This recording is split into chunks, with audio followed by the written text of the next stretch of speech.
জানেন আগামীকালকে নির্বাচন। সারা দেশের মানুষ দীর্ঘদিন পরে তাদের ভোটাধিকার প্রয়োগ করার জন্য মুখিয়ে আছে। সারা দেশ থেকে আমরা দেখছি, ঢাকা থেকে বিশেষ করে বাসে, ট্রেনে, লঞ্চে মানুষ ঢাকা ছাড়ছে এবং সকলে উৎসব মুখর পরিবেশে ঈদের সময় যেরকম দেশের বাড়ি আসে আমরা দেখছি আসছে সবাই ভোট দিতে।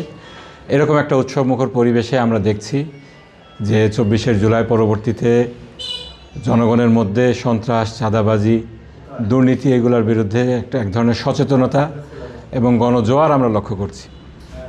এই গণজোয়ারে ভীত হয়ে কিছু সংখ্যক দুর্নীতিবাজ, সন্ত্রাসী, চাঁদাবাজি রাজনীতিবিদ তারা নির্বাচনের পরিস্থিতি ঘোলাটে করার জন্য অস্থিতিশীল পরিস্থিতির সৃষ্টি করার চেষ্টা করছে। আমাদের এখানে আমাদের সাথিয়া যে একক আসনটা রয়েছে, এখানে যেহেতু আমাদের জামাত অধ্যুষিত এলাকা বলে পরিচিত, দাঁড়িপাল্লার পক্ষে গণজোয়ার রয়েছে। আমাদের বিপরীত যে প্রতিপক্ষ দল রয়েছে তাদেরকে আমরা কয়েকদিন ধরে লক্ষ্য করছি, তারা অস্থিতিশীল পরিস্থিতির সৃষ্টি করার চেষ্টা করছে। খুব সুনির্দিষ্ট করে বলতে গেলে করমজা এলাকায় সেখানে আমাদের যারা নেতাকর্মী আছেন তাদেরকে হুমকি ধামকি দেওয়া হচ্ছে। গতকালকে আমাদের এক স্থানীয় নেতার বাসায় তারা ঘিরে ঢিলার ইট পাটকেল নিক্ষেপ করে। তৎপরবর্তীতে যখন আর্মিকে খবর দেওয়া হয়, সংবাদ দেওয়া হয়, তারা আসার সংবাদ পেয়েই তারা আসতেছে দেখেই তারা সেখান থেকে পালিয়ে যায়। এবং গতকালকে ধোপাদয় ইউনিয়নে একটি ঘটনা ঘটেছে, আপনারা হয়তো অনেকে জানেন। আমাদের সেখানকার ৭ নং ওয়ার্ডের যিনি দায়িত্বশীল, যে আমাদের সবুজ ভাই আছেন, সেখানে তাকে হত্যা করার উদ্দেশ্যে আক্রমণ করা হয়। ৬-৭ জন, হ্যাঁ সে বলতেছি তাকে হত্যার উদ্দেশ্যে আক্রমণ করা হয়। সেটা ঠেকানোর জন্য যখন ৬-৭ জন আমাদের অন্যরা চলে আসে তখন তাদেরকে গরু পিটানোর মতো করে পিটানো হয়েছে। এবং তার পরবর্তীতে এলাকাবাসী, মহিলারা সহ তারা যখন সবাই এগিয়ে এসে প্রতিরোধ করার চেষ্টা করে তখন তারা পালিয়ে চলে যায়। সেখানে সুনির্দিষ্টভাবে বিএনপির প্রার্থী শামসুর রহমান, ওনার যে শ্যালক রয়েছেন তার নাম হলো শামীম, সে দীর্ঘদিন অনেকদিন ধরেই সেখানে অস্থিতিশীল পরিস্থিতি সৃষ্টি করার চেষ্টা করছে। আমাদের নির্বাচনী যেই ট্রাকটি ছিল, প্রচারের ট্রাক, সেই ট্রাককে সে কয়েকবার বাধা দিয়েছে, ড্রাইভারকে সে মারার চেষ্টা করেছে। এবং আমরা প্রশাসনকে যখন জানিয়েছি, প্রশাসন এসেছে, তার সাথে কথা বলেছে এবং তাকে ওয়ার্নিংও দেওয়া হয়েছে। কিন্তু প্রশাসন এতটুকুই করে, এর বেশি করছে না, যার কারণে সে আরও বাড়াবাড়ি করার চেষ্টা করেছে গতকালকে। সব মশার বিরুদ্ধে সুরক্ষা দিতে এলো বসুন্ধরা এক্সট্রিম অ্যারোসল, মশার বিরুদ্ধে এক্সট্রিম সুরক্ষা। মারধর করার পরে যখন জনগণ তাকে ধাওয়া দিয়েছে তখন সে ঘরের ভেতর চলে গেছে। আমরা পরবর্তীতে পুলিশকে ইনফর্ম করেছি, এরপরে আমরা আর্মিকে ইনফর্ম করেছি, তারা এসেছে, ঘটনাস্থল পরিদর্শন করেছে। কিন্তু আমরা মারটা খেলাম, উল্টা তারা নাটক সাজিয়ে বলতেছে আমরা নাকি ভাঙচুর করছি। আমরা যেটা বলতে চাই, আমরা নির্বাচনের পরিস্থিতি, যে আমরা নির্বাচন শান্তিপূর্ণ হোক, এটা সুষ্ঠু হোক, জনগণ নিরাপত্তার সাথে অবাধে ভোট কেন্দ্রে যেতে পারুক, এই জন্য আমরা সকলের প্রতি আহ্বান জানাই, বিশেষ করে আইনশৃঙ্খলা বাহিনীর প্রতি আহ্বান জানাই, আপনারা এই ধরনের বিষয় যেগুলো হচ্ছে। গতকালকে আরও কয়েকটি ঘটনা ঘটেছে।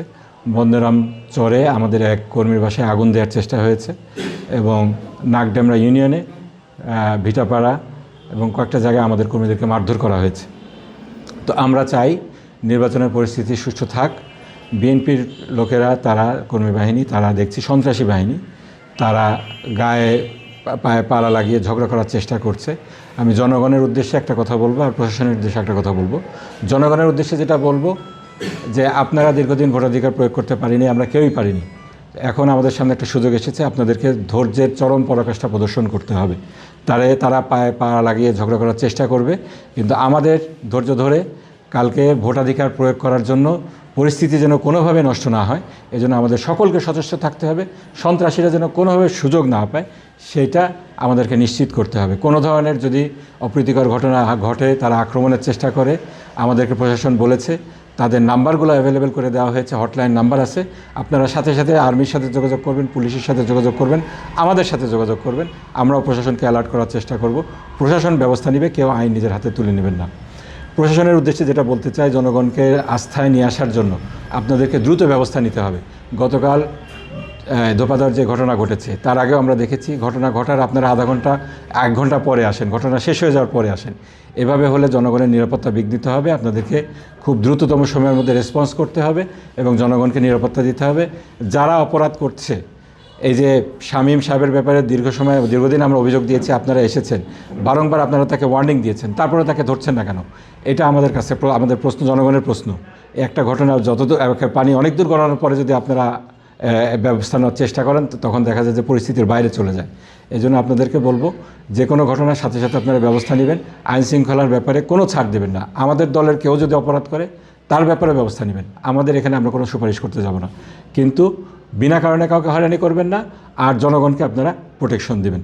এটা আমাদের দাবি। সাংবাদিক বন্ধুদের মাধ্যমে আমরা জানাতে চাই, আগামীকালকে ভোট, সকলকে উৎসবমুখর পরিবেশে জনসাধারণকে দলে দলে আর আত্মীয় স্বজন, পাড়া প্রতিবেশী, বন্ধুবান্ধব সকলকে নিয়ে আসেন। আপনি যেই দিকে ভোট দিতে চান, ধানের শীষে দিতে চান দেন, দাঁড়িপাল্লায় দিতে চান দেন, অন্য কোনো মার্কায় দিতে চান দেন, না ভোট দিতে চান তাও দেন, আপনারা আসেন। সবাই মিলে আমরা উৎসবমুখর পরিবেশে একটা ভোট করি। আমাদেরকে দীর্ঘদিন ভোটাধিকার থেকে বঞ্চিত রাখা হয়েছে, আমরা এবার উৎসবমুখর পরিবেশে একটা রেকর্ড সংখ্যক উপস্থিতিতে আমরা ভোট যেই আছে আমাদের এটা আমরা করি। আর আমাদের করমজার ব্যাপারে ঝুঁকিপূর্ণ যে ইয়েগুলো আছে, সেন্টারগুলো আছে, এগুলোকে বিশেষ ব্যবস্থা নেওয়ার জন্য আমরা অনুরোধ করছি। ওখানে তাৎক্ষণিক র্যাপিড অ্যাকশন ফোর্স থাকা উচিত। পাশাপাশি প্রত্যেকটা ঝুঁকিপূর্ণ কেন্দ্র, বিশেষ করে করমজাতে প্রত্যেকটা ইউনিয়নে স্থায়ীভাবে সারাদিন আর্মির উপস্থিতি থাকা দরকার, বিডিআরের উপস্থিতি থাকা দরকার, পুলিশের উপস্থিতি থাকা দরকার।